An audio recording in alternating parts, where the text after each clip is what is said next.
Lou Hamilton from Audible Elegance in Cincinnati, Ohio. Once again, I'm filming from home. And if you get a chance, take a look at our work on Facebook or Instagram. We also obviously have the YouTube video, and we're on X. I meant referred to it as Twitter before. Before I get started, I want to say hats off to the folks on the HMS Prince of Wales R09 who came into port here in Norfolk.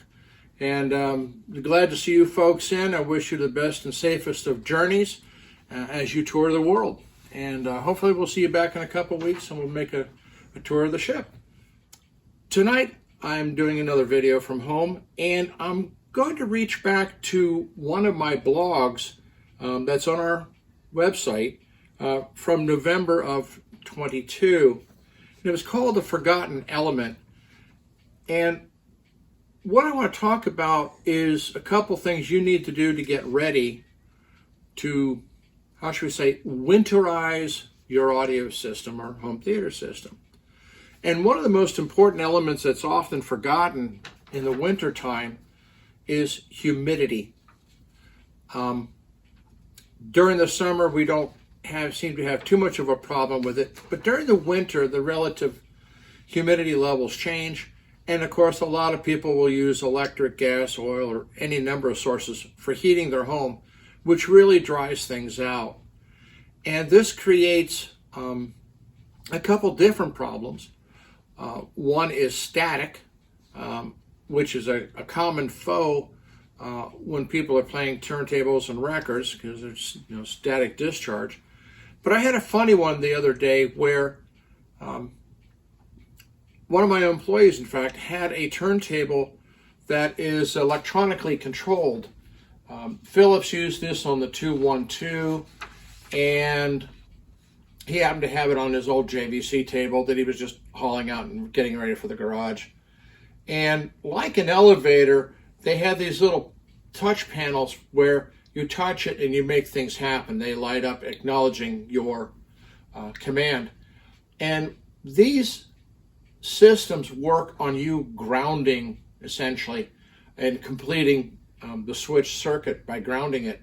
And if your hands are real dry, a lot of times those switches won't work. And in his case, we were almost going to get into service on it until I asked him to lick his finger, which he did, and voila, everything works just fine. So humidity plays its role in how everything sounds and performs, and even works, or you have static on records and such. So don't forget the humidity. But that also leads me into a second subject on turntables during the winter. A lot of people don't realize that during the winter months, the air pressure changes to a different level and its density changes. And this affects how we hear things. So normally what you do is you're going to, from the standard, let's say you track it 1.7 grams or any other number, but during the summer, you have it at 1.6, slightly lighter. And then during the winter months, you actually increase it to, in this case, 1.7. Now, if your standard is 1.7, you might try 1.8 and listen to it.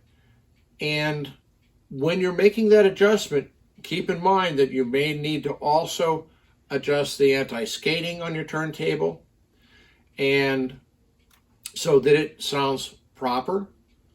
And the best way of doing either one of those adjustments is to increase it by 1/10 of a gram. If it sounds better, increase it by 1/10 of a gram again. If it sounds even better, well, you're moving in the right direction maybe, or maybe you're not set at the right amount. And you do the same with the anti-skating. But if you go a step and he goes, well, that doesn't sound as good, then back it up. You're using your ears to judge what the results are. But in any event, there's definitely a change in the tracking force between winter and summer months. So I hope these couple handy tips help you get your system ready for enjoyment during the winter. Thank you again from Audible Elegance. Bye-bye.